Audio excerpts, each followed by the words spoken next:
many meetings. I appreciate your dedication. I want to start the meeting on time.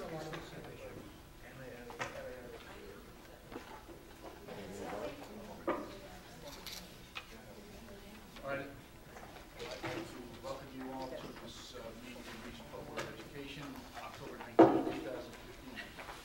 So records here, I will take attendance. Anthony? Here. Valerie? Okay. And Alan? Yes, hi. Gregory? She's not here. Rebecca's not here. Michelle? Here. Maureen? Here. I am here. Jennifer? I'm here. Michael? Here. Peter? Here. We still have the approximate vacancy. All right, thank you. So we have 1, 2, 3 absent. Our microphone is really hot tonight. Just say you can't talk. So does that mean we really I have was to going watch to what announce we that, say? but I will announce I've been notified by the secretary that microphones pick up members' sub-conversations while main conversations are going on. Awesome. Whispering is being picked up by the staff, so. And amplified. Yes. All right, opportunity for the public to comment on the agenda items. If anyone would like to address this. All right, seeing no one, we'll move on to item 3, consent agenda. Consent agenda is the approval of our minutes of 3 separate meetings: the Education Committee meeting September 28, 2015, district meeting and public hearing October 5, 2015, and the business meeting October 5, 2015. If anyone wants to take anything off of the consent agenda? Seeing no one, then the consent agenda is approved. Report of the chair. I do want to just make the announcement about the secretary, so it was on the record that you can take. I noticed the effort with regard to the signs, the notice of the referendum, placed all over the place. So there's been a lot of work done. I know there's been a lot of work done to get the word out about the date of the referendum. And I think that's good. That's really all I have at this point, because I know there's other things to move on. Superintendent's report? Yes, a couple of things. First of all, I hope it was put in my packet. Debbie's not here. I asked Debbie to put in correspondence. Bob Geeson was named as an advisor to CASBO officially. We have a beautiful letter saying how, here he is. Pleasure to inform you that Robert Geeson has been recently appointed as a liaison to the Board of Directors to the Connecticut Association of School Business Officials. This honor indicates he is recognized as a leader in the profession by colleagues. We are fortunate to have people of such dedication serving the association, and you must be very proud to have Bob working in your district. So we're very grateful for Bob, and he really is known throughout the state as an expert. And someone actually said they consider him the grandpa of CASBO to me. Terry Yansky said that, Bob. So thank you very much for your service. Congratulations. We're fortunate to have Bob's services. We are. And Bob. And Bob. That's what I meant. The mall, I just want to let you know, we have ordered the furniture and the resilient flooring. I did want to let you know that the furniture came a little bit over budget, so we are doing it in 2 installments. The back piece by the, almost by the planetarium, when you're walking in to the left in the back, that group of furniture will order hopefully in the spring with discretionary funds, but everything else has been ordered and the work is ongoing and should all be good by January 1st. We're very excited about that. Staffing update. I want to just give you a little information about some of the staffing expenditures that have happened in the last couple of weeks since we've met. Due to the fact that we're now going to offer Algebra 1 to the 8th graders, we have to pay a teacher 1/7 of their salary to teach an extra class. We also are teaching providing stipends for 2 staff members who are going to teach those students during advisory. So that's an expense. I don't have the exact numbers yet. ELL, they're called ELs now, but it's English Language Learners. We have, and Teresa's going to give you a little presentation in a couple of minutes. We have an influx of students, and we can no longer handle them through our one teacher at Chappaq, Heidi Adele. So we need to hire someone at least for a day to handle our ELL students at 1 day a week. There's one student at Booth Free, and I believe there's 6 or 7 at Washington Primary, and Teresa will fill you in a minute. The tutor at Booth Free, who is doing the math intervention, the teachers union came to me and needs her to be paid as a teacher because she's doing some of the teacher duties.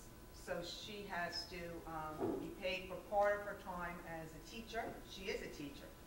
So that's an added expense also. So it's just things that have happened, and I just want to bring it to your attention. The Ag STEM, So I'm with sorry. regard to the teachers, the new teachers you mentioned, are you just going to be making these hires? Well, the only new teacher is the ELL person. All right. Everyone else is a person on staff who's just getting additional pay. The math people, because they'll be teaching additional time, and the tutor for the time that she is a teacher, which is 210 minutes of her time, of her 5 hours and 3, I should state it, what's 2, how it's 210 minutes. 3.5 hours? 3.5 hours of her time she is a teacher, 2.25 hours she is a tutor. So we have to make that change in her salary. Okay. Michelle? Well, I just wanted to clarify, so to the 3.5 hours as a teacher is doing what? She is the math interventionist. Intervention. So how did interventionist get defined as as must be Well- taught by a teacher and not a parent? Well, the teachers union felt that because of past practice and that she does some of the duties of a teacher as far as planning and collecting data, that she had to be paid as a teacher during that time. So it was not it was a conversation with the union, but I knew that it wasn't a conversation that I would win. So. Thank you, Ellen. It's also been in the job description that it needs to be a teacher to do that math intervention position Right. because of the curriculum. And she is a teacher. Right. She's a Well, we've teacher. been fortunate to have a lot Right, we of have a lot of certified teachers. teachers that are hired as parents, So but I that's, didn't know if the job description of interventionist was for a teacher or a parent. So that's interesting. we're working on that. Now, I'm sorry, you talking, Anthony? I just want to thank Pat, you and the team for what I think was a successful conclusion to the 8th grade algebra issue that we had. So I appreciate that. Thank you very As a much. parent, as much as a board member. Thank you, I appreciate that. At STEM, I just want to give you just a couple of little updates. Our little publicity committee, which is really me, Michelle, and Karen Files, met last week. We have decided not to do another postcard and just delay the last mailing, which is totally factual, but has the pictures, the dates, the financial benefits to the community, etc. That'll be mailed, and people should get in their mailbox right after Election Day. Okay, so that's coming out. And then the other thing, we decided to go with no text, no, what's the word? Explanatory text, because it just was very confusing. This is really self-evident what yes means and what no means. So we decided not to have explanatory text.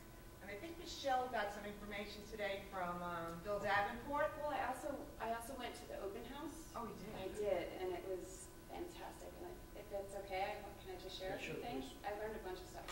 So I went to the open house, and it was such a wonderful experience because the students were stationed all throughout the entire agri-science campus, explaining what they were doing. So the students were explaining to me the fish and the plants and how the whole aquaculture thing worked, and they were down with the animals, and they were up in the building. So it was really a great experience, and it was packed.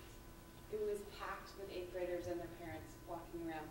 And Bill Davenport said, I've been recruiting because that's what you guys needed, and their guidance department has 225 applications in already and 114 from our area. So, and they're not all in yet. They're not all due yet. We just got an email from a Danbury school saying the guidance counselor just handed, one of the middle schools just handed out 25 applications, and they've never had that many requests. So they're not due yet. It's this, but these, when I was there for the open house, these were parents and prospective 8th graders walking around learning from the current students, and it was a really pretty amazing experience. And I just wanted to share two other things that I learned. So they, Nottawa opened in 1920. They're the oldest agri-science. Yeah, I didn't either. In 5 years, they'll be celebrating their 100th anniversary. And I think he said next summer they're building an indoor equine facility with state grant money. So it's just proof that the state does not forget about you once you build. You know, that these grants are continually ongoing. So I thought that was really interesting. And also I picked up a flyer because the community thing has been such a big piece of this. People have been wondering, like, does this really benefit the community? And they're having this farm-to-table dinner in November, and the kids were showing me the kale and the lettuce that they're growing in the aquaponics section that they're raising for this dinner. And they have the chefs from Windian, Carol Peck's, and Olivas coming to work with the lettuce and the things that they're growing, as well as cheese from Arethusa and Thorncrest Farm, which is another one of their local farms. So it's, you know, really great for their local businesses and an opportunity for the students to get to work with these amazing local chefs. So it was just a really, I mean, it's, you know, it's like it's happening. So it's exactly what we've been talking about, the benefit for the community. And then one last thing, and then I talked to this one student because she was sitting at the table next to a heart. They had been dissecting a deer heart, which was very cool. So it's just lots of examples of this hands-on learning. And she's pre-vet. She had on her shirt. I forget which veterinary school. She wants to become a veterinarian, and she's applying to Cornell. She's applying to UPenn, and but I noticed she had her soccer shorts on, so I had to ask. And so she's from Nottawa. She's from Naugatuck, so it's like 45 minutes away, but she plays on their soccer team. That's So great. Thank you. Yeah, I was like, it just really, it's like evidence that it really happens, that these students who do come in from far away really do participate in their programs. I think Bill David's report told me that 10 of the 14 girls on the softball team are agri-science students. So, yeah. So I learned a lot of things. It was a really amazing open house, and it just made me feel so much better. Not that I felt bad, but it just reinforced all the great things that we're trying to do here. So. Thank you. I wanted to ask you, you said something about that there were X amount of students who were there from our catchment area, would be from our catchment area? Yeah, well, so he told me about the number of applicants that have come into guidance so far, and 114 are from our catchment area for this upcoming school year. And that's for their, you know, his point was, and they're coming from really far. Like, you're going to be closer, you're going to be newer, you're going to be like new and improved. So, yeah, that's 114. We're all And looking how many for was it 49. last year? Did he roughly have applications? Oh, he gave us that data before. Yeah, I forget. no. It was much less It was much because less. he Do you want to say? didn't go. If I can't, is that Yes. okay? Yes. I was wondering if anyone knows what their enrollment goal is each year, Nottawa. Usually They take it's about 200, a little over 200. They But take 50 or 60. For 4 years. Right. So each year year, it takes 50 to 60. Right. But, yeah. so out of that number, they're only looking for 60 He's students. got 225 applications So far. already, and it hasn't closed yet. Yes. Yeah. We So would need, sorry, good. we would need 49 of those 114 Right. to be accepted. Right. So, and then, Based on the economic yeah, our model, that right, we our model is presented. looking for 49 out of district students, so. Right. Okay, that's great. I saw that. I would have liked to go. I just didn't know that night. But I'm glad you were able to. Anything else, sir? No, All right. thanks. Okay, I'm Go ahead. going to two more things. The retreat is canceled for next week. We're just all very busy. We will reschedule it after November 10th. And you are going to get, the end of this week, the NEASC report electronically. It's a lot of pages. Feel free, read it, look at it, devour it, and Mrs. Gallo will make a report on November 2nd, and hopefully we'll have a lot of press here to get all of the wonderful commendations and a couple of recommendations from the NEASC group, but I think you'll be very pleased. So look for that. We'll try to get it to you on Friday, so this way you have like a week and a half to really read it. And Teresa can just come up for a second. I wanted her to give an update on the ELL numbers. Go ahead, yes, thank you.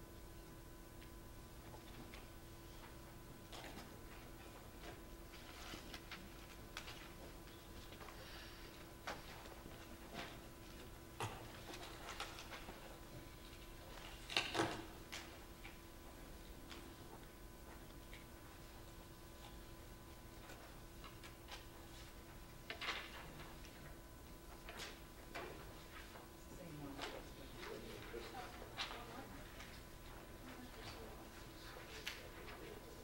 What you have in front of you, just to explain that chart, it shows the enrollment numbers for English learners in our district going back since 2011, so that you can see that we do have a significant increase. Usually we had just a handful of students, and now we're already up to 14.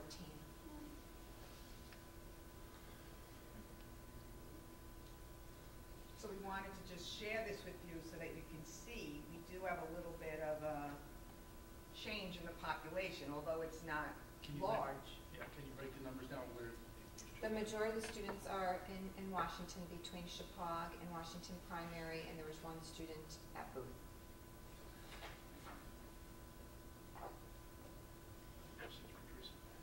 Thank you. Thank you. Thank you. That is my report. All right, thank you. Any questions for the superintendent? Although it's a question, but just for the record, we should probably say that this shows that there were 3 English language learners in the year 2011. There are 14 now in 2015 for any public Washington. So there are, 3 in 2011, 3 in 2012, Right. 2 in 2013, 4 in 2015, and now 14. So Yeah. increase in 10. yeah, just for anybody who's watching, Mhm. so however reason our best to see this. Well, it's an issue that the superintendent has to deal with, so Yes. we have to do it. All right, item 6. Chippewa Valley School Class of 2015 report and AP results. Todd Dyer, Kim Gallo, Lori Ferrera. We are, mostly Mr. Dyer is going to give you a breakdown of our students, their post-secondary plans, a very interesting new piece of data where he compares our post-secondary plans to that of 3 private schools in the area, and we come out very favorably, as well as a breakdown of AP scores and SAT scores. So there's a lot of data for you tonight. I realize that can be dry. Mr. Dyer and I practiced today to get it down to a manageable level, but bear with us because you're going to get a lot of good stuff. Todd?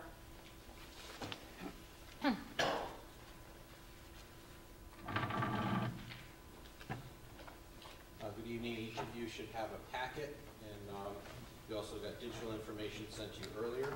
I'm going to start on the right side of the packet, and so we'll begin. Everybody hear me okay? It's going to begin with the very nice brochure. Okay, we'll be going through those documents.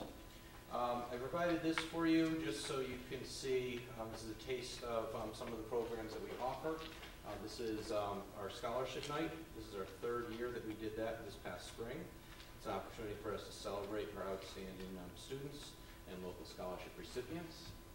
So this was announced in the spring. It's a wonderful night where we get a lot of community members that come in and they get to represent their scholarship to the students that were chosen in a public fashion. The second page, I'm going to dig into a little bit. This is post-secondary plans, a 3-year comparison. This gives you a look at the last 3 years of our student body. 2013, we had 84 graduates. 76, and 70, or 2015, 70. This year we have 78 seniors. I'm sorry, 78? 78 currently, 2016. Last year, 52 of our students gained admission to four-year institutions and attended. 5 of our students gained admission to two-year schools and attended. And 3 gained admission to either 2 or 4-year schools but chose to do a gap year. And so that gave us an 87% acceptance rate, and you can see the rates over the last 3 years. So 2014 was 90%, and 2013 was 87%. 7 students told us they were going directly to work. We have 1 student that went to a transition program. These are programs that are on college campuses, and students do differentiated learning, a lot of peer connections. 1 student that entered the military, and no retainees. You will notice in 2013 we did have 2 retainees, but they both completed their high school diploma in that following year.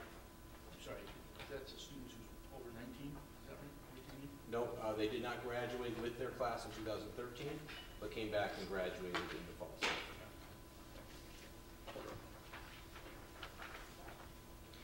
The next document is our overall acceptances, and this represents all of the acceptances for students in the class of 2015.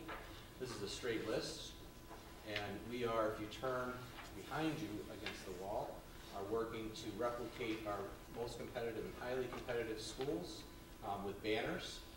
Mr. McManus has been working hard at collecting the banners that represent the schools that fall within those top 2 tiers.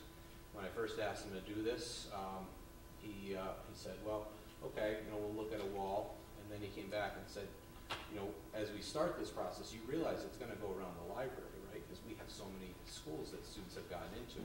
I did not realize that originally, so he's working with Mrs. Temple to find wall space as we move around the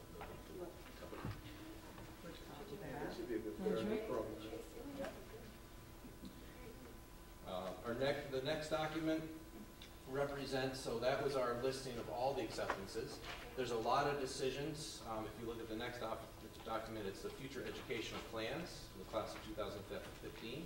As we know, there are a variety of factors that go into a family's decision about which school is the most appropriate for them. So many of our students will apply to over 6 schools, and as they've gone through that list of schools they've been accepted to, they will make a decision about where they will attend. Based on the spring, and the committal date is May of their senior year. Based at that time, this is the information we had from them as to where they were committing to go or to pursue their future career. So you can see the listing of the schools. Of the schools that are listed here, top on the list was University of Connecticut. We had 10 students that chose UConn as their choice. The second highest placement of students in their choice was Western Connecticut State University. There were 6 students that chose to go to Western Connecticut State University. And Naugatuck Valley was next with 4. So we've had a trend of students that are choosing Naugatuck Valley as their first stop. Many of them will continue on and go on to a 4-year degree or get their certificate or 2-year degree from Naugatuck Valley and enter the workforce.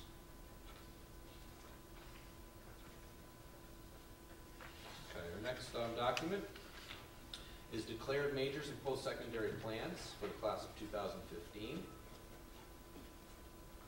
What I find interesting to this, and I reviewed as I was getting ready for tonight, the College Board does a report, and they list the top majors that are declared of the students that take the SAT in the nation each year. And our trend is very similar. We have the highest, which was humanities and journalism, for 16 declared students. Science was next with 11, science and pre-medicine. The next on the list was business economics, and that tied with undeclared major. And that follows the trend nationally of students that as they declare what they're going to take when they take the SATs on that survey. And then we have a variety of other declared majors. The next document breaks down our acceptances, and this is based on Barron's 2014 guide, into the different categories that Barron's breaks the schools into. We've used Barron's for over 15 years. It's a reputable source.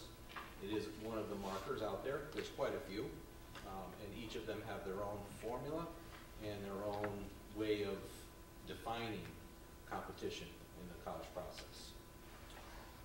As we look, you can see most competitive, very competitive, highly competitive, and we go down to the second page, competitive.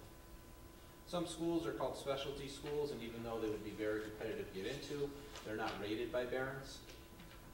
So if we look at the pharmacy program on the next page, for example, or University of St. Andrews, highly competitive universities, they would fit, St. Andrews would fit the most competitive, but it's not rated by Barron's, so it falls under that category. Todd? Yeah. So I know we use Barron's, Right. as you said, but having been through the application process recently, it seems like the most popular, widely used is U.S. News. Yep. We actually did a cross comparison. I was going to ask you. Yep, so I have done that. I didn't feel it was ready for tonight. I have that raw data though. We could look at it and I could send it to you if you'd like based on what we did last year. They don't break it into as many columns, so they have a selectivity and most selective, whereas Barron's breaks it down a little bit more.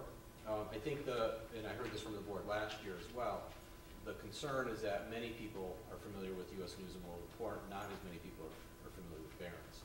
And so, could it be that we put that out? And I think that data could be made available pretty easily for us. I kind of like to see that. Great. And one last question, I guess, while are you tracking, like, with any one of these schools, especially universities, they've got colleges within the universities, and sometimes, getting into, for example, a college of engineering at a given school, it's another twist to say, if let's say a school is argument's sake, is a competitive school at a macro level, but getting into the College of X is very competitive, because they just have to be very good at that one area.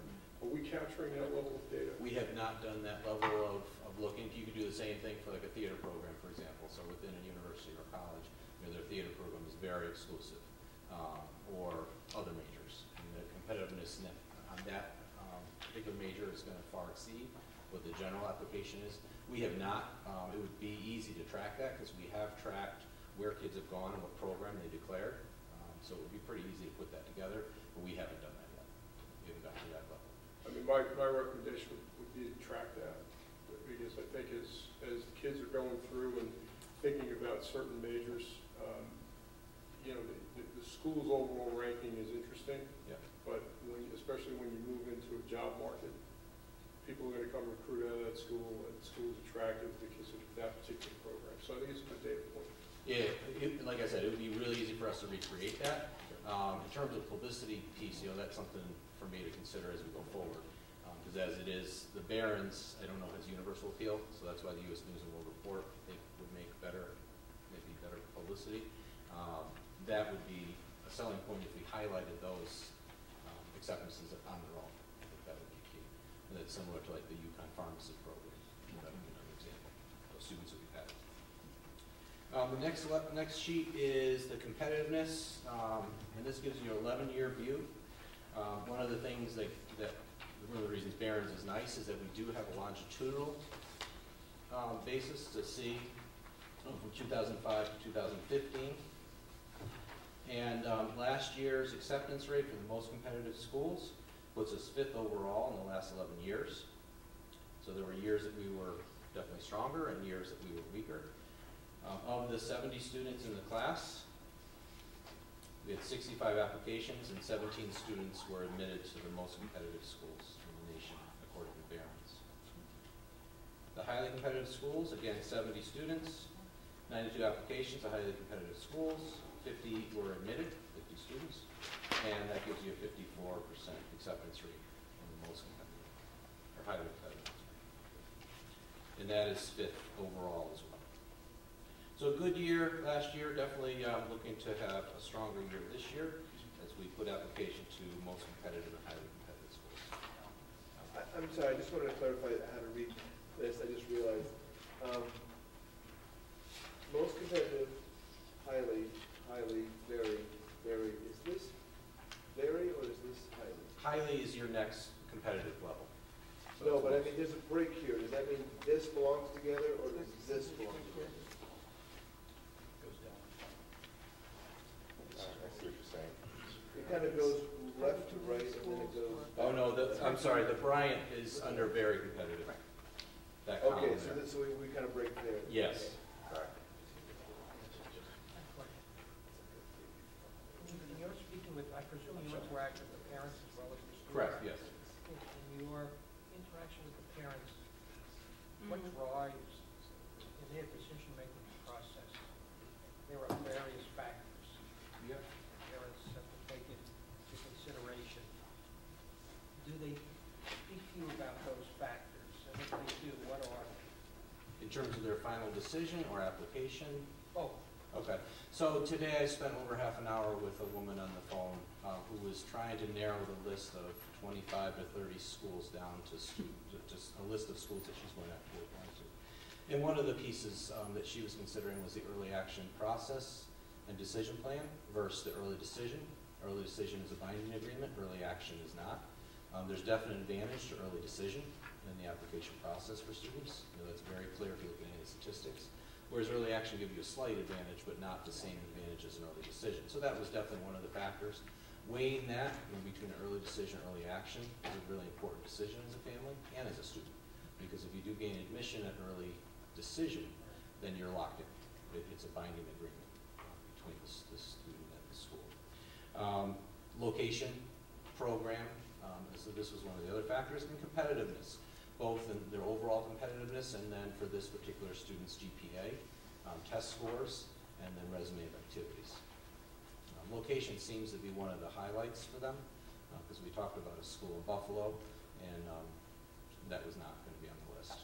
This girl's looking for an urban environment where she can either be in New York or Boston. Chicago is another opportunity. So a variety of factors that go into which schools to apply to, and then when the offers come and the acceptances are gained, many families are dealing with the financial aspect of that. And then also, as students go through their senior year, some change their minds as to what they're really looking for in a school, either because they've done some more visits on campus, because maybe the family hasn't gotten on campus until later, after they've gained admission, or they've just changed their viewpoint on what they really want, or they've learned more about the major.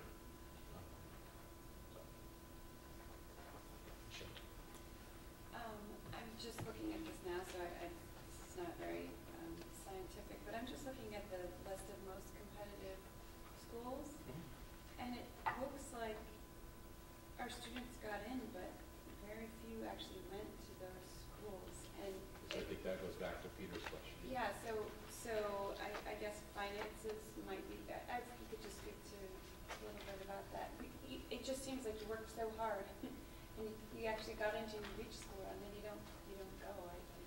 Yeah, well, finances is a big part of the decision. I had a conversation with a family right before the end of the school today, and they were going off to the college fair in Danbury tonight. And she wanted to know, the parent wanted to know what to ask the admission officers.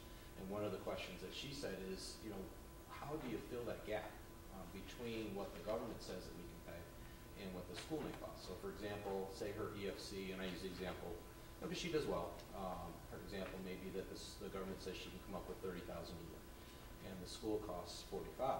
Well, some schools may meet that gap, and some schools may not. And so if your EFC is $30,000 a year, Tell them what EFC is. I'm sorry, estimated family contribution. So it's the government's formula for figuring out what you can pay.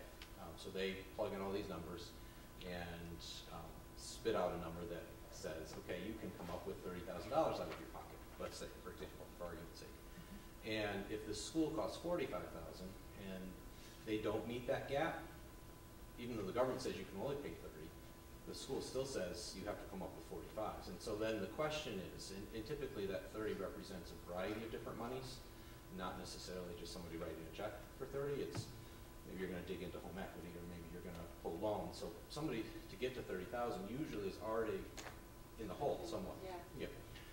And so to come another 15 is very difficult. And so when you're talking about this list of schools, we're talking about tuitions that may be at 45, but some of them are pushing up to 62 or 63,000 a year. And so if there's a gap of $30,000 or $35,000, that's a significant gap, and that's only year one. And so if you're really trying to dig into the pocket and try and meet that gap, and you're doing that 4 years in a row, that can be really a tough decision for parents. So I agree with you. And in our community, as you've heard from me before, and one of the reasons I shared the scholarship night information, we have a very generous community. But that only goes so far when you're talking those kind of numbers. If I may, I think you said that students that Region produces, they don't have to. I mean, yes, it would be nice if they could all afford to go to the federal schools. But they're excellent students that come out wherever they're going to go. They're going to start someplace and they're going to go up. And they're very productive people and do very well. That's well said. Thank you. Yeah, I appreciate that. And I agree 100%. I think for many students, it's what they do on campus, not necessarily the name of the school they go to. It would be great. I agree with you, Michelle. Yeah, well, and I was Deserve just to go. curious about that. I wasn't making any judgment No. about that. I just kind of wondering about it. And I think, just a counterpoint, many of the students, as I said, we had 10 that chose UConn last year.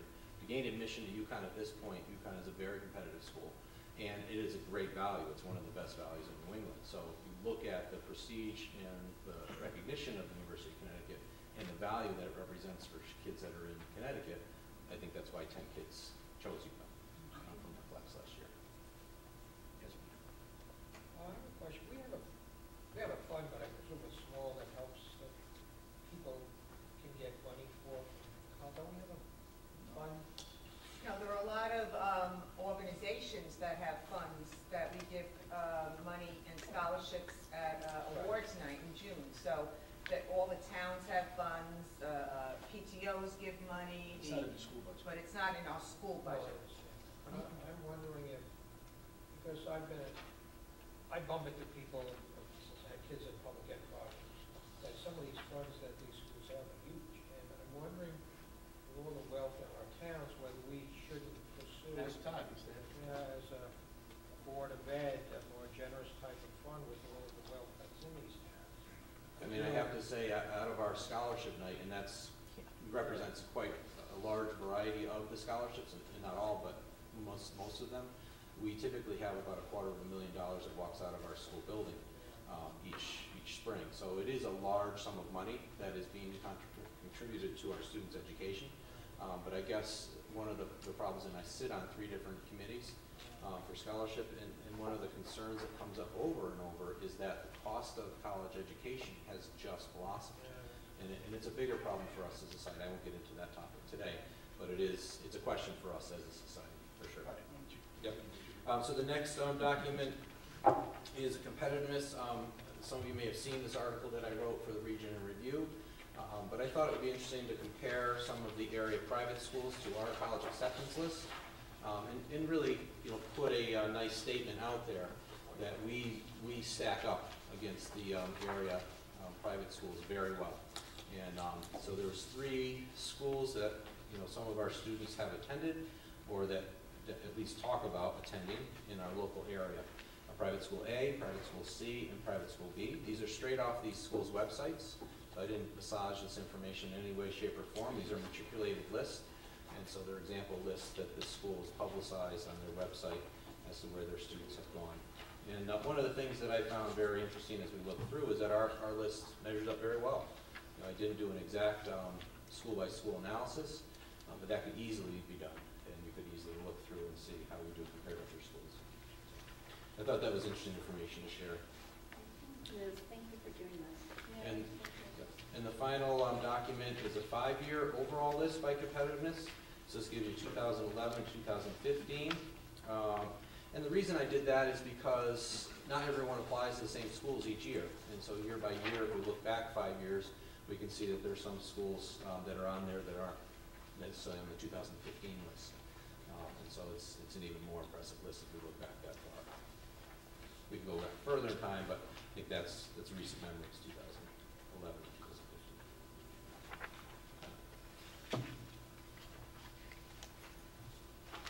change hats. Any questions?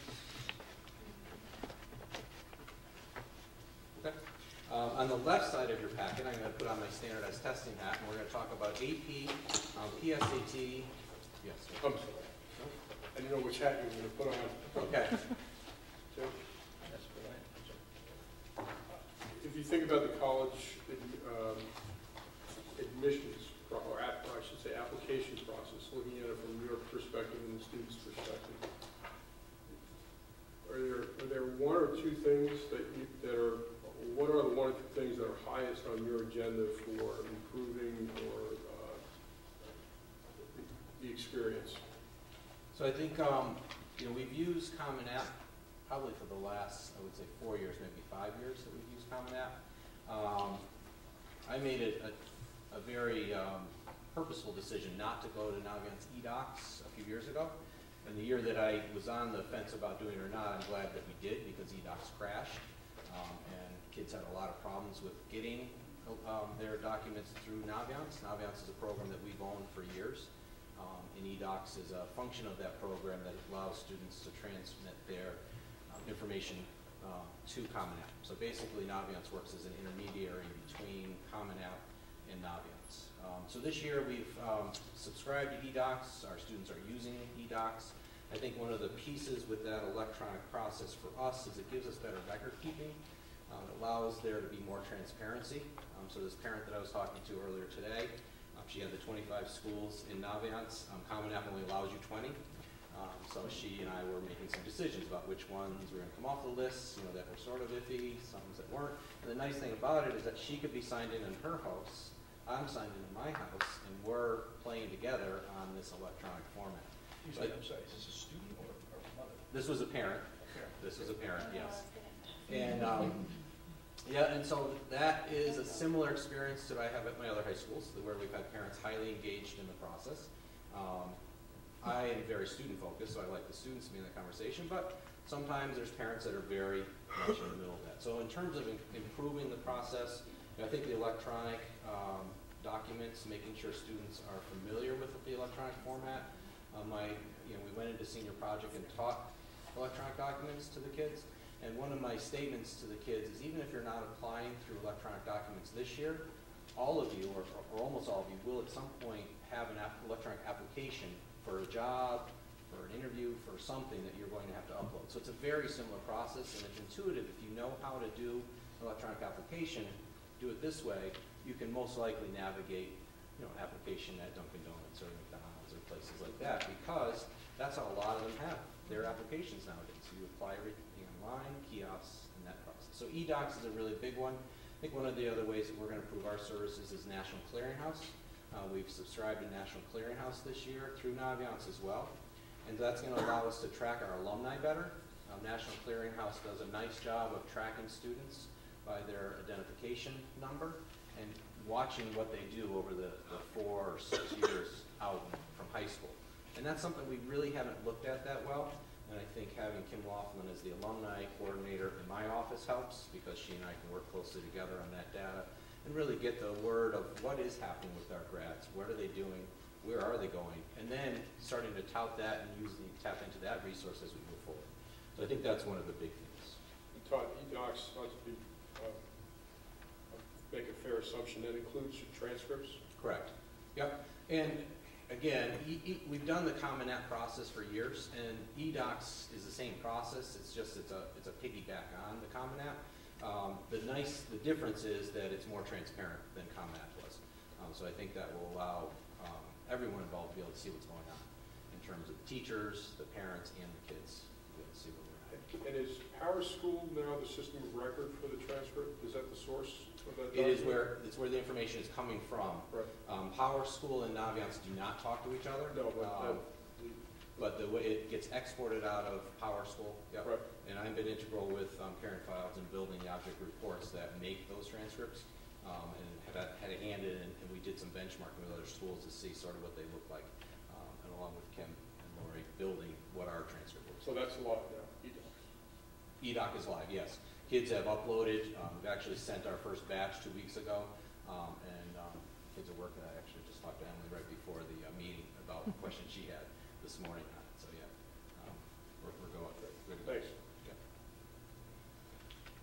I'm going to change hats. Good, yep. So if you go to the left side of your packet, I'm going to start with the PowerPoint. I'm going to step away from the mic and talk from the center, if that's okay.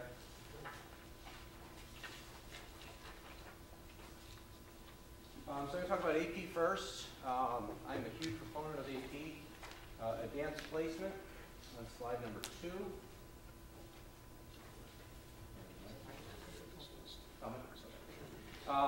So AP, as we all know, AP are courses are offered in, or college-level courses offered in high school. They represent that intro-level course, so that first-year experience that kids typically get.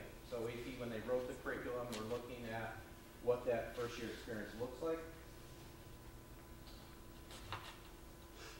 Students take an AP exam at the end of the course, and 3 is the benchmark score that colleges are looking for, or the College Board has said is the mastery level, so 3 or higher, to give that designation that you've understood or mastered the material. At Chappaq, we have 9 courses that are on site. We added 2 this past year, French and Spanish language and culture, but the other ones have been in place for a few years now. And then in addition to that, we have Virtual High School. There's 13 additional AP courses that are available through Virtual High School.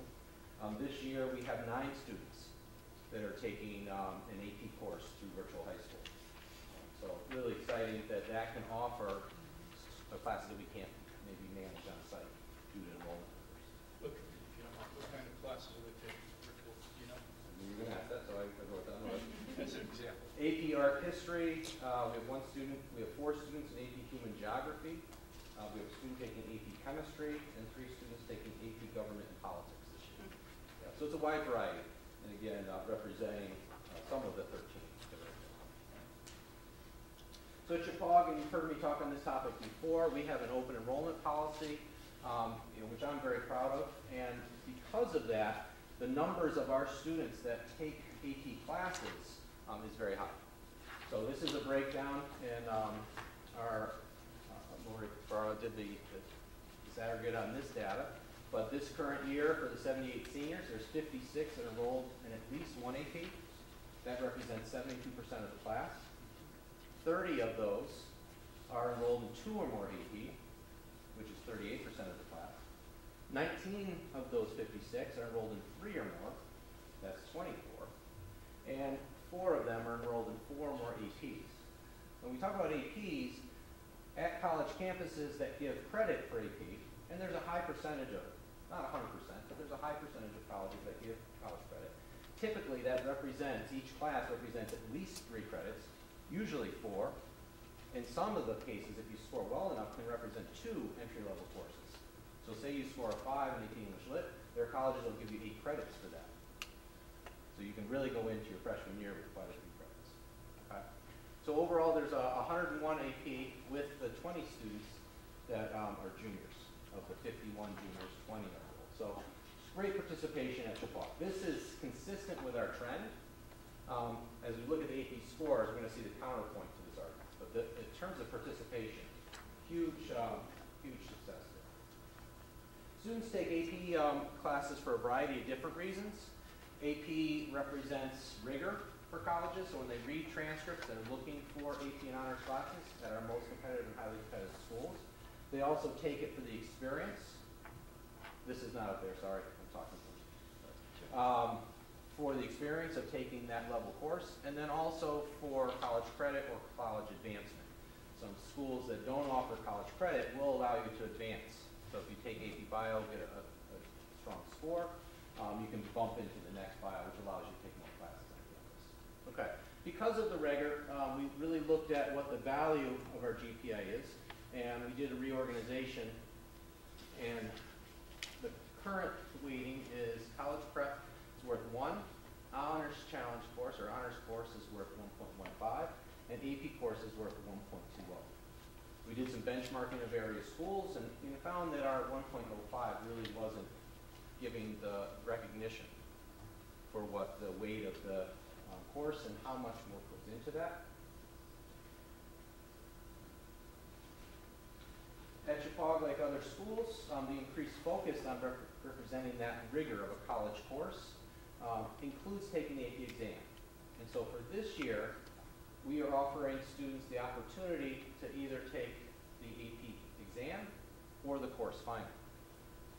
But as of next year, to represent the rigor of the course, all students will take the AP exam.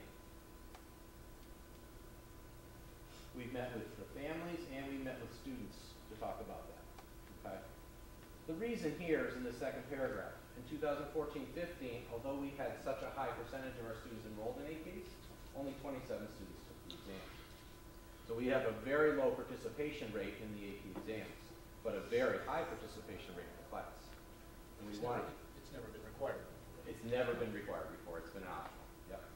And so we're trying to bring that practice in line with the practice of rigor. And we believe that the AP exam is accumulation of the AP experience. All right, I'm going to jump into the data, and you each have data in your packet. The overall data first is 2015, or the 5-year summary for 2015. Thank you. And I'll walk you through this data real quick.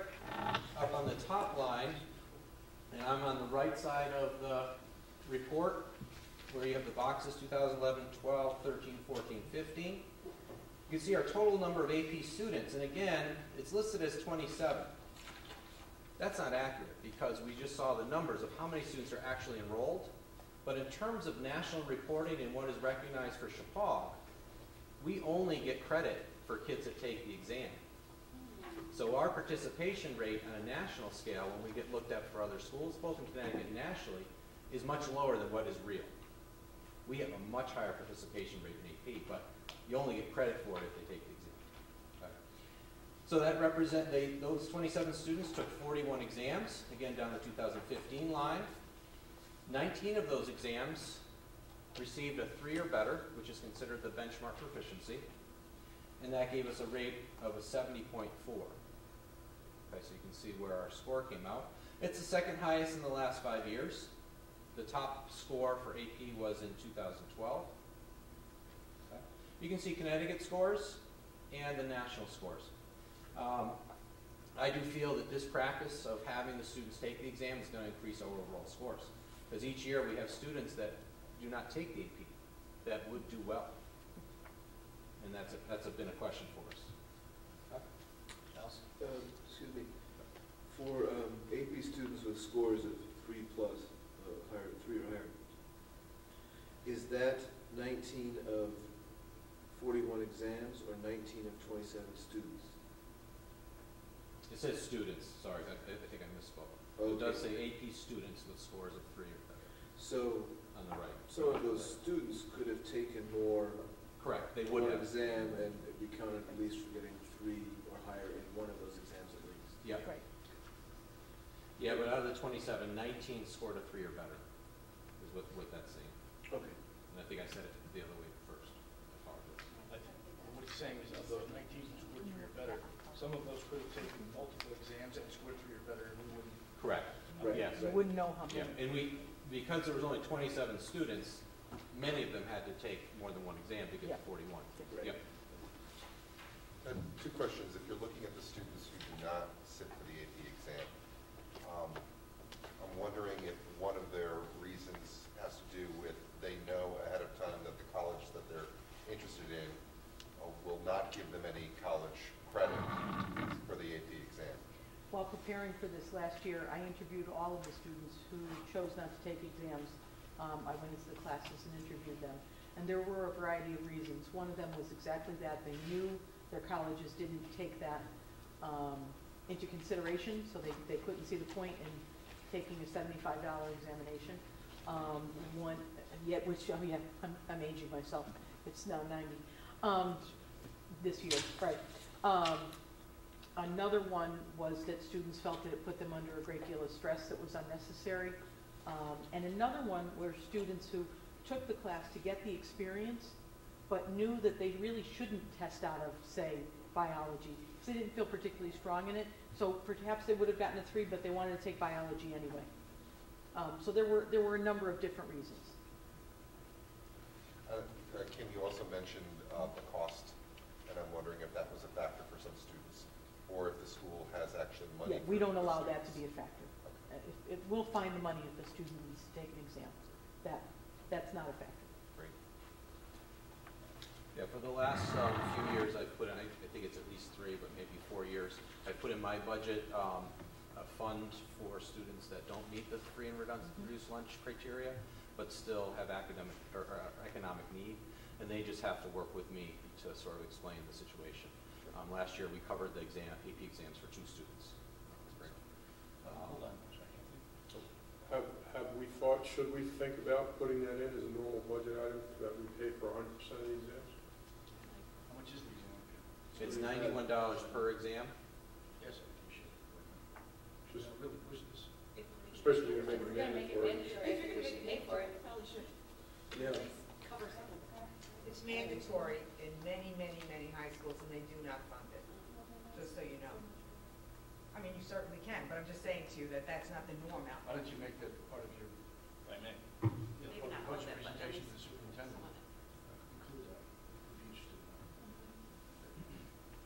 that. This year, just to answer another caveat to the question about taking the exam or not, there is a tool that College Board provides. I didn't put it into my slideshow, but we presented it both to the parents and to the students that allows them to plug in a college and see what the AP scores will relate to and what the AP policy is. It's a great tool because a kid can really go through a list very quickly and see, okay, how much credit would I get? And one of the arguments for taking the test and gaining the credit, if colleges will take it, is that you never know what may happen. You know, that credit is going to stay there, and down the road, you know, maybe you have a bad semester. It may allow you to graduate in 4 years, whereas if you don't have it, it doesn't. So on the next page is where's the breakdown. I'm not going to go through each of the scores, but I'll show you the formula for looking at each of the areas. The first test is biology, so we can see on the left, and this is in your packet, not in the slideshow. Biology is that first test breakdown. Okay, and again, you get a 5-year review. So we see 2011, 12, 13, 14, and 15. On 2015, that's where we're going to focus. We can see that we had the score ranges. So we had 1 student that earned a 5, 1 student that earned a 4, 6 students that earned a 3, 3 students that earned a 2, and no one that earned a 1, for 11 total exams. And then you get an average score for that test for that year. And you can look back across and see the average scores for each of the years in biology. And again, you can go through and look through that data. Okay, I'm going to jump to PSAT. Unless there's any questions about AP. The PSAT, if you pull out, there's 2 cover sheets. One is sophomore and one is junior.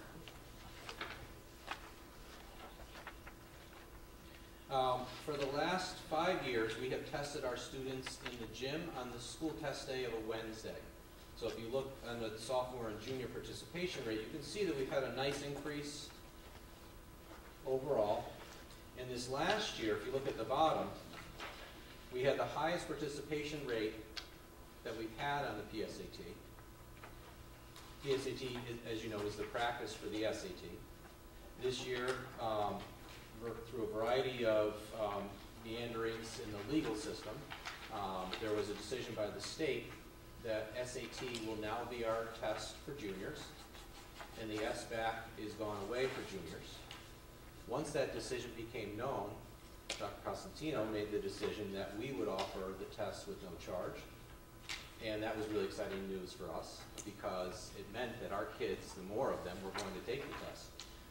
And we had the highest participation rate that we've had so far. The PSAT gives us good information curricularly because it really gives us some nice areas to look at when the reports come back. And it informs our instruction right down to the granular level of the test question. So we can really see, and this is something we've done for the last few years, is review that PSAT data and look at where did our kids miss? Did they miss holistically, sort of scattered? Or did they miss way off? So maybe the test question was A, and they got C, and a majority of them got C. That's something for us to look at. Scattered means they just didn't really know, so we missed it out. Let's dig into the test a little bit. So the second page, we have the cover sheet. We're going to look at sophomore tests first. We have done above both state and national average on the PSAT for the last 5 years, and that trend continues this year. Last year's PSAT takers in sophomore year, there were 37 students. And you can see in critical reading, so if we're looking on the back page, critical reading, our school results, 48.2 was their mean score, versus the 42 for the state and 41.6 for the nation. Math, we were 50.1 versus the 42.5 and 42.8 for the state and the nation. And in writing, we were 48.6 versus the 40.5 and the 39.5 for the state and the nation. So significantly above the state and the national averages. We look on the back of the junior test. We can look at the scores there. Similar news, and our juniors have done very well over the last 5 years in terms of the PSAT results, and that trend continued last year with our juniors, with the 61 11th graders, scoring at 50.4 in the critical reading versus the 45.4 and 46.2, state and national, 53.1 versus 46.3 and 47.9 for the math, and writing 50.3 versus the 43.8 and the 44.7. One of the things I would want to draw your attention to is at the bottom of the report, you can see that both sophomores and juniors are significantly above the national average for what College Board determines to be college ready. So that's an arbitrary statistical value that College Board has come up with. It equates to about a 500, but on the SATs, it predicted scoring on the SATs. But our students as sophomores, 67.6, above the 37.2, and for juniors, 63.9, above the national college readiness of 45.8. So great news.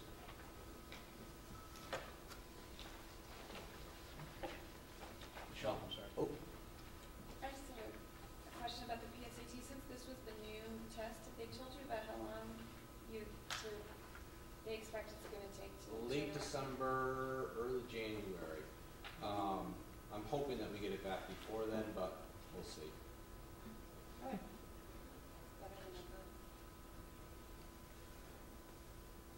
So as I mentioned, the SAT has been realigned this year to be the new state test for our juniors. As we look at the SAT, for us at Chappaq, it means that instead of a dual focus of looking at the Common Core SBAC test, we now have the SAT as our singular focus. And we can really zero in on integrating our curriculum with the SAT and what the SAT is asking us to look at. The good news for us that I've been excited about, because I've been to 3 different workshops on the newly redesigned SAT, is that the new SAT that's coming this spring that our juniors will take has a lot of the components from SBAC that we do as part of our regular education already. So I'm really excited about it. I've been excited about that at each of the conferences I went to.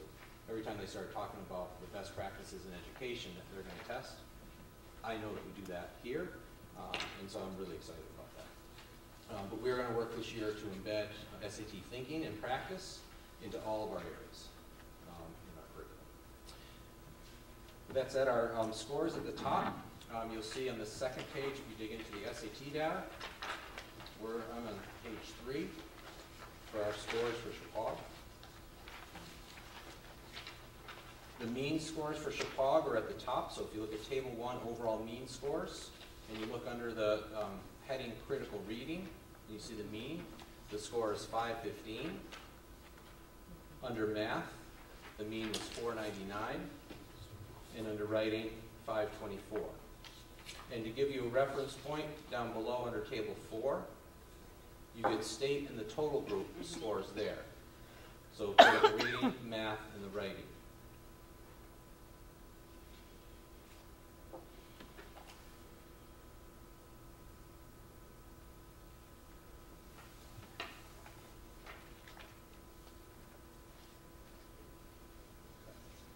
And in the back of the packet, there is the ACT. I would just like to close. I provided that for your reference as well. I'd like to close by saying thank you for providing me time to talk to you about the class of 2015 and for standardized test results. All right, Todd, thank you. Thank you, Todd. Is there anyone who has anything further to come? Al? Is there, I know you have comparisons for certain elements for state, is there state and district, no, not district, but it is for the SATs for Durg and state, I noticed that you do for APs, for instance, for the SAT? I'm sorry, repeat the question. You break out SAT by Durg and state. Oh, so it's Connecticut, I see. Right. All state, yeah. Yeah. And then,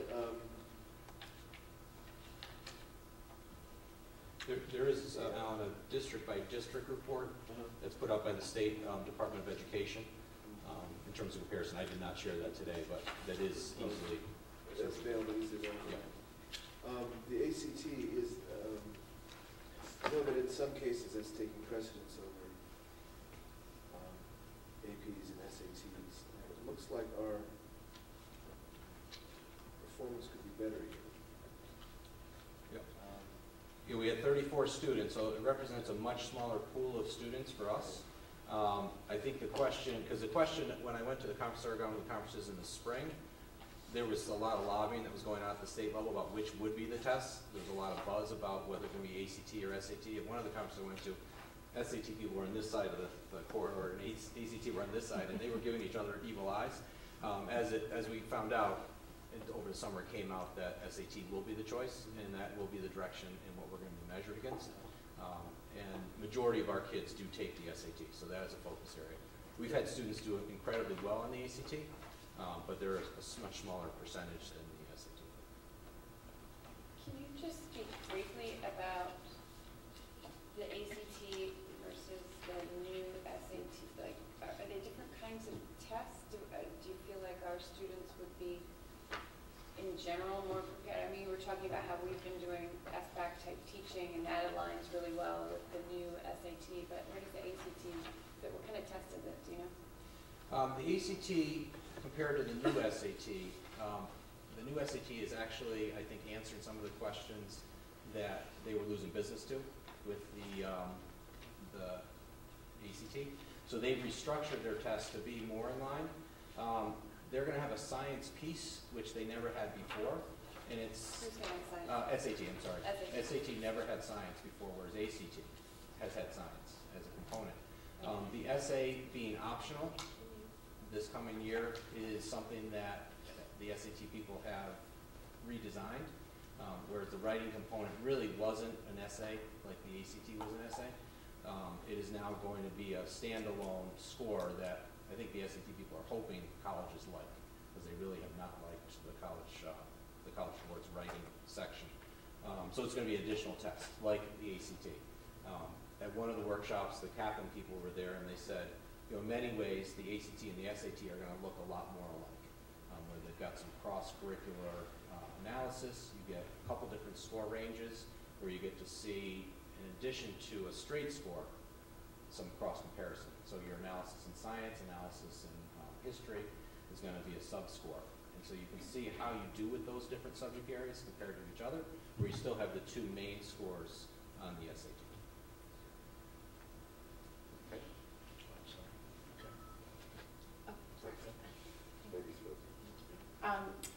Aren't there some schools now that are choosing not to accept the SATs at all in terms of their admissions process? Yep. And do you think that that trend is going to continue? I don't. I think that one of the problems that a lot of schools have is trying to measure the wide variety of curriculum and experiences that students have, and they need some benchmark for that. So I think standardized testing will have a place forward. But there are schools that have moved away from that and allowed students to either be test choice or have other ways to show their strengths. But it's still a smaller percentage of overall schools that are doing that. And I don't see that there's going to be a lot more that run back to that. I do think the new SAT is a really well-designed test. And I think it's going to match up much better with predicting how students do in college. And I think that's why one of the reasons College Board did it, is that they knew that their test wasn't necessarily a good predictor of success. It had some good reliability, but not as well as the new one. And so they've really done some nice research, done some reorganization that's going to give students a better handle, and colleges a better handle on how they're going to do on campus. So I think that if anything, it's probably going to bring some colleges back into the fold. They put a lot of work into the new test, and I think it also represents what kids are learning on campus. It's important to remember that decision to admit a student into college is a business decision. Because if that student doesn't make it in college, they lose that tuition. So it's the reliability and the predictor of college success that is going to be the key piece of information. And that's a lot of what Todd has been talking about. But at its baseline, at its foundation, it's that business decision that it helps colleges to make. I assume if the student knows he wants to go to a school and he accepts the ACT and not the SAT, he would take the ACT. Absolutely. It is available. Yeah, that's not a problem. All right, Michael? You mentioned that you might be able to share with us later on in the school year a comparison of how our ACT and SAT scores compare to the rest of the DERG. Is that something that you Well, the SAT is out there. So that is a report. I'm sure the ACT does a similar report. I haven't seen theirs, but the SAT I did look at and get ready for tonight just to see. We could easily pick out a few schools to do a cross comparison to. If that's something that you guys would Yeah, that would be great. I mean, we certainly do that for we did that for SVAC. Yep. We did that for the CMT before Yep. SVAC. So that would be great to see. And I'd be very interested. I'm excited about this new SAT, and I'd be excited to see how next year's does as well. Do a It will cross become a comparison. much more viable comparison when everyone has to take it. Right. Then you have a clean, equitable sampling. So when the SAT, when everyone takes the SAT, then the data you get to compare DERGs and states will be very good data. Sure. So next year will be the date. You get a higher participation rate Yep. overall. You're getting And you're even seeing better. everybody's Right. performance. Well, with the redesign, you're not going to be able to compare to past years anyway because it's so different. Nope, Correct. that's right. Yeah. But I think comparison of the DERGs is, I guess, is what I'm talking about. Sure. I'm interested Even to for see year one, you could do that. how we play out next year. Michelle? Have they decided whether they're going to allow the juniors that have to take the SAT to use it as one of their scores for college? So the state has not given us a lot of great information. Ms. Ferrara and I were at a conference 2 weeks ago where there were actually officials from the Department of Education that were there, and they were mum about any of what's happening. Much of the frustration of I would say we're 60 professionals in the room. There's no date has been given yet, no real format of how it's going to happen. There's some major decisions that need to be made about how this is going to happen because it's so different from both the CMT, CAP, and SBAC. We have a window on those tests. The College Board doesn't want a window for us to have the test. They want one day and maybe a makeup day is what they're talking about. So those are some of the things that are still being negotiated. We don't know yet. And that was one of the other questions that was raised is could they use this for a test score? The College Board is a company and they are looking at a dollar figure and we're talking big money. We're talking 3 million kids taking a very expensive test. That's big money. The way, going back to APs, and it's great to see that we have a total now of 22 offerings, which we'll get to a lot of people have. The potential, yeah. Potentially, Yeah. offerings.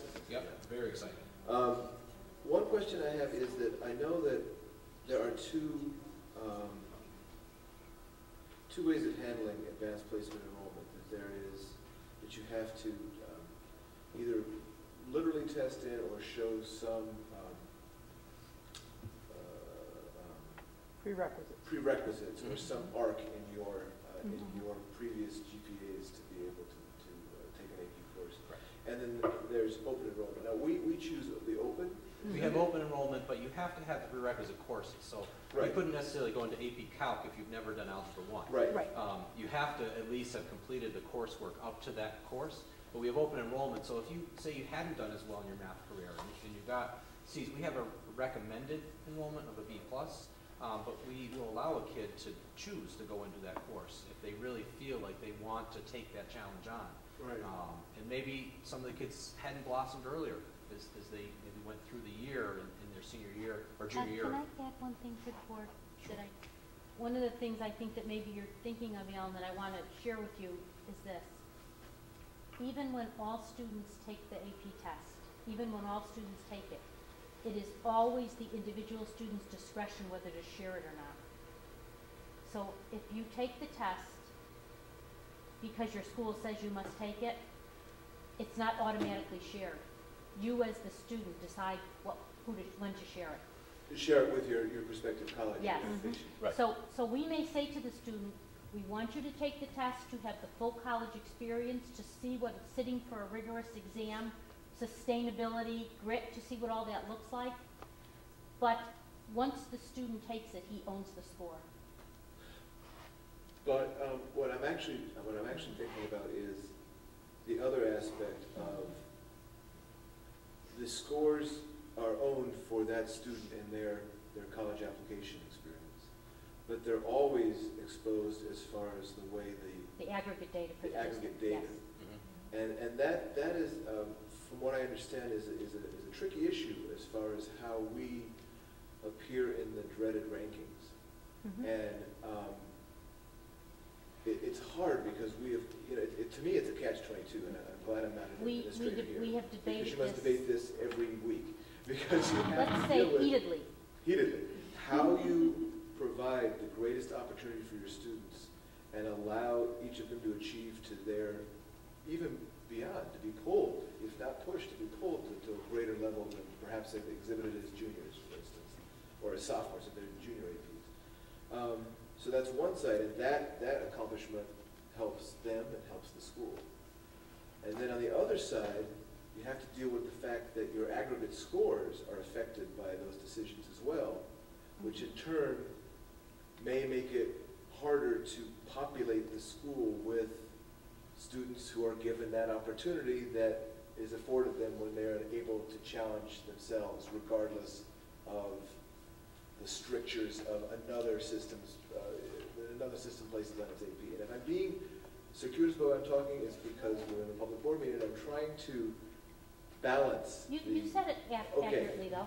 Because we have, unfortunately, we have our demands for not only our excellence, but to be able to project and present and compete with our excellence. And is there a way of doing that so that our aggregate AP scores can compete as well as our students are enabled to compete personally? If I may, I think we have to go forward, and scores are now, it's going to be required.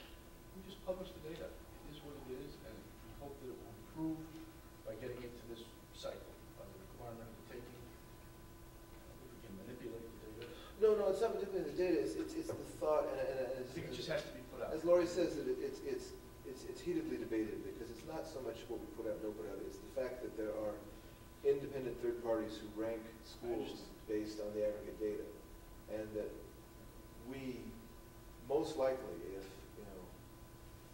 everything were equal, we would rank very highly in anybody's ranking. And sometimes I feel that is compromised based on the way the aggregate data is handled. And I was wondering if there's a way we can work around that. I think that we need to be transparent in the decisions that we make, but as an educator, I'm okay with not scoring as highly on U.S. News and World Report in favor of giving students who want to stretch themselves academically the chance to do that, instead of closing doors based on artificial barriers. As long as our teachers don't hold still for if a student goes into AP and he or she wants to stretch him or herself and they're not making it, they need to be counseled out of that class. They're not there. They can't hold back the rest of the class. That being said, once that happens and everything is equal, and oh goodness, someone gets a C, which I don't have a problem with, I think as long as we are transparent in saying that with open enrollment, we are not always going to have the highest scores, but we will be giving more students the ability to take those high-level, rigorous classes, which is what education is about. I'm sorry that U.S. News and World Report doesn't recognize the benefits that we give to all kids, but I do. Can I add one And thing? I think we should.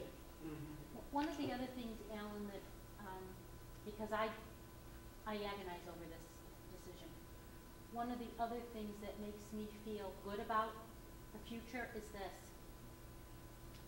when the ag STEM program begins and there's more students in the building, we will have classes like AP Calc Honors. And there will be the There will be room for options. that honors in between regular and AP that we currently don't have. Once you have that other step, there will be a natural flow, and I've seen it happen. So once you have honors calc and AP calc, honors physics and AP physics, honors bio and AP bio, you give a student who really wants to try, who really wants to have a nice impressive transcript, but feels better at the honors level, you give them that opportunity, and you will see it flow naturally. But we've got to have that level in.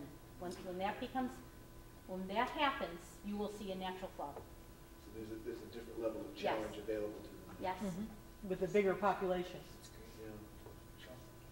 Well, I think in order also to support this, we need to make sure that we keep enough money in our budget to send our teachers for AP training and continuing education so that they are fully equipped for the students to be successful. And I know that some of our teachers are doing or have done that recently, and I just think it's important that we promote that and encourage that or require it.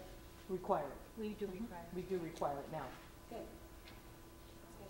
So as of right now, in the absence of an ag program, which hasn't been voted in yet, we are going to require the AP tests to be taken, but still have open enrollment. Is that what I'm That's right. hearing? For next year. This year, it's an option. They can choose the AP test or the final exam. For next year. But for next year, beginning next year, all students that are enrolled in AP will take the AP exam. And to take AP Calc as an example, what exactly is the qualification criteria? You would have to complete trig honors, trig pre-calc honors, and have a B+ or better. It's a recommendation. Or you waive in, you override the recommendation. Is that what it's historically been? It is. Okay. And if I could go back to the SAT. Question about the timing. I just want to be clear about this. When would the juniors take the SAT for the state? We don't know yet. That's what you were saying before. That's what I was saying before. We don't know yet. There was a statement made by March, Alan right? Bernstein, who is a college board representative. He was the one that was doing the conference and talking about the new test of March 2nd. And I don't think he meant to say that to us as a group because the state people basically crawled under the table at that point. They would not confirm or deny that that was the date. But I think because he slipped out and said that leads me to believe that they're looking at that same week that CMT and CAP has been targeted at. March 2nd is not curricularly a good time for the juniors. It's early in the year, but it would provide them a chance of paying for it 2 more times in May and June. So that's the cynical side of my thought process. Would they have the scores back by May? Not the first one, but many of our juniors take the SAT a couple times. And so some of them take it in March, some even take it in January, but typically later in the years, you want the most curriculum that you've got ready to go. So May and June is the typical time. The first test by March should be back by May, and I would imagine College Board's going to make that a priority to make sure they get that out to get the information to the juniors. It's a win-win for them if they do it in March.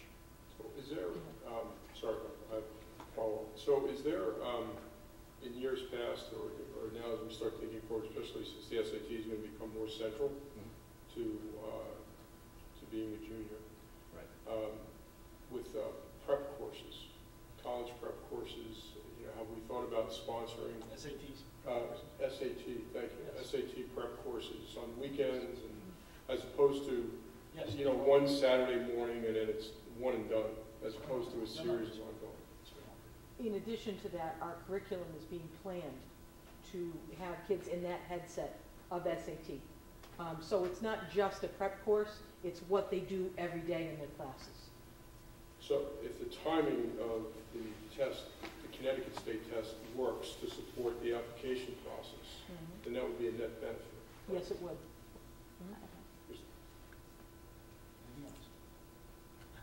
Just clarify that the juniors can take the SAT numerous times before March, let's say. Mhm. Uh, Yes, they can. It's not really to their advantage. They haven't been exposed to as much curriculum. The recommended time is around March to start, and even that's early. I mean, you want to be exposed to all that curriculum and have it in So your... is that what you recommend as far as counseling? If a kid said, oh, I'm thinking about taking the SAT as a junior in November, do you usually say, I think it's too early? I think it's a good time to practice if they want. I've had students that actually have done very well in the SAT in their junior year. Right. But if we look at the PSAT data and you look at the 5-year trend, you look at a big jump. It's a junior year test. You know, you look at that jump in the curriculum from sophomore to junior year, and our kids do significantly better from sophomore to junior year. Same thing again as you're taking the SAT. You know, if you don't have that curricular background, and some students already do. So if you've got Algebra 2 already under your belt, then you're good shape for math, but you may not have had the history, English, humanities prep through junior year. So that curricular contact is important. And that's one of the reasons SBAC was tried to be pushed back as far as we could, because they knew how important it was in terms of that year in school compared to where you were. So if you took it early compared to where you did late, you're going to be much better if you take it later. And I know colleges typically ask students for, or tell them that we'll take your highest score Correct. on the SAT or the ACT. Yep. And I'm assuming that when you're calculating the data, you're doing the same thing, correct? I am not. I did that one time for the board report, and I was told that we'd like to prefer the raw data. The college's super score tests, so that's what you're talking about, is you take the multiple test sittings, and colleges will take the best test scores. Many colleges will super score AP, ACT, or SAT, so they'll take the scores from wherever and give the student the best picture of their standardized testing as possible. Our scores, state data, is not accurate compared to what our kids super score at. And Ms. Ellen Bernstein and I have had a go-around about how the college board takes their data, and it doesn't help us because our kids typically take it more than once. Right. And many times it's their first test or second that's done best, not mean not their third, and they do it as their last test. So they just pick whichever one. They do not super score. And so I don't necessarily agree with their methodology. It would seem that it would be to our advantage to actually have both sets of data. In other words, whatever the state Yep. decides on a I'd be date happy to provide that to you. versus what the super Yep. score. Be happy to provide that to you because I feel it's a more accurate picture Sure. of what our And if students. that's what colleges are asking It's for, what, why it's what wouldn't colleges we and what our look at students that are as well? being gauged on, and it's not, these figures are much lower than what our kids actually achieve Sure. through multiple tests. Yep. And the practice that goes on in between. Many of our students, with their family support, will do a lot of prep in between. And the first score compared to the second or third score are very different tests. And I'd love to see both of those. Perfect. I'd be happy to do in the that for you future. next year. Yeah. Anything else? Please, folks. Thank Okay, you. thanks so much for the time. Thank you. Thank you. Yes. All right. Item 7, policies. First reading policy 411246, personnel records. All right, we have 3 policies on the agenda tonight, all of which, maybe just the first 2 came from our audit review that we were working on. So if you pull up 4112.6 personnel records, the highlighted in blue is the new language. And if you scroll down to the bottom, you will see the 2 new laws. This is bringing it up to date in alignment with No Child Left Behind and the American with Disabilities Act.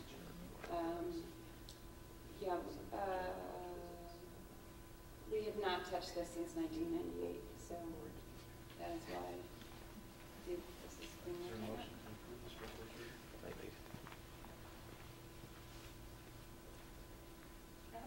Yes, Guess what? I've moved to approve this for first reading. Second. So- All right, you moved in second. Is there any further discussion? All those in favor for the first reading say aye. Aye. Any opposed? Any abstentions? All right, it passes. Thank you. Michelle, policy 5125 for first reading, student records. Yes. This is follows similar idea. The yellow, what is highlighted in yellow is the new language. And I believe we're updating this for the same reasons. It has not been, oh, actually, no, we revised it in 2010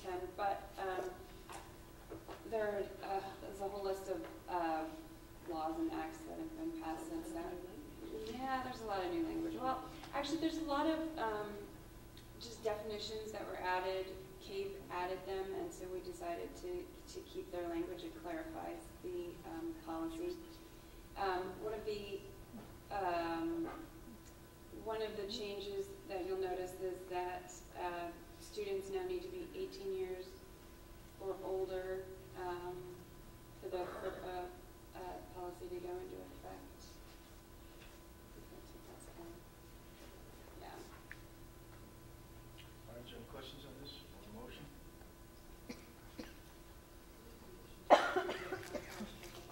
Second. I'm sorry, I didn't hear the motion. Emily did it. Emily, I'm sorry, and Michael seconded it. It's been moved to be approved for the first reading. Is there any further discussion? All those in favor say aye. Any opposed? Any abstain? All right, that's approved for the first reading. Thank you. And finally, for first reading policy 5145.511, sexual abuse prevention and education program. Yeah, this is a brand new policy because it is referencing an education program. This is a new law that was just passed.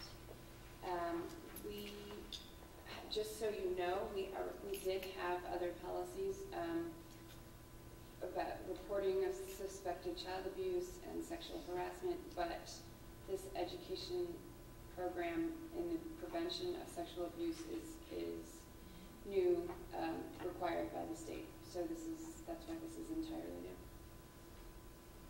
All right. Is there a motion? I'd like to make a motion to accept policy 5145.511 for a first reading. I will second. All right, it's moved and seconded. Is there any further discussion? All those in favor say aye. Aye. Any opposed? Any abstain? All right, it passes unanimously. Thank you very much. We look forward to those for a second reading. Item 8, executive session is no longer required, so that's withdrawn. Is there a motion to adjourn? So moved. Second? Second. All those in favor say aye. Aye. Thank you all very much. Thank you, staff. Aye.